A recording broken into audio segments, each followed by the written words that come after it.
Hi there, this is Fixed It. My Toyota Avensis is keyless like a lot of modern cars, but what do you do when it comes up and tells you that the battery's getting low because you need the fob to work? This is how you change the battery. In here is an alarm key built in, and you can see basically where it says push. So if I push on that,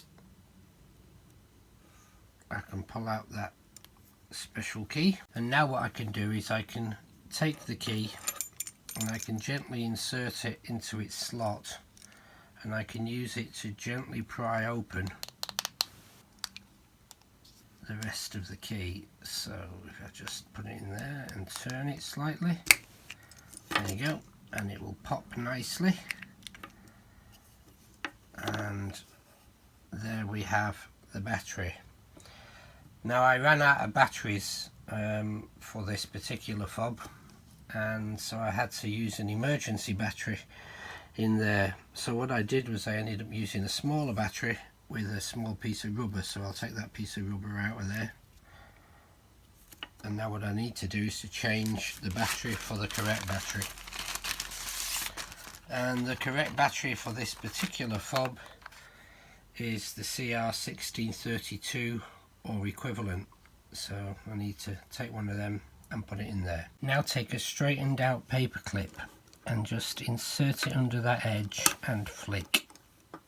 Now I've seen online some people tell you to take out this entire section and then take this section out. The problem with that is this is held in by tiny little plastic clips, and if you snap one of those clips, the thing ain't going to work properly.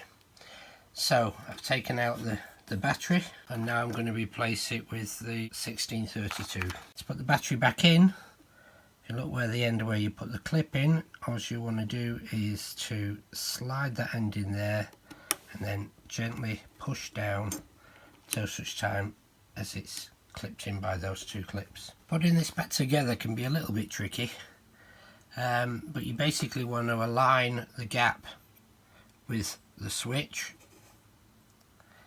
and then slot that on top, and then turning it around you want to slide that edge down there until it's locked in.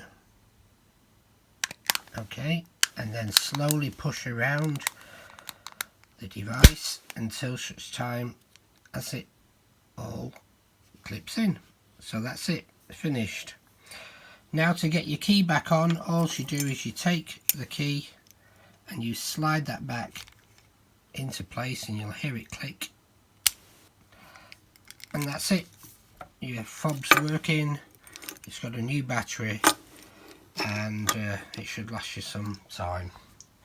I hope you liked the video and found it useful. If so, please subscribe and look at becoming a Fixed It supporter. Thanks for watching the video. Bye.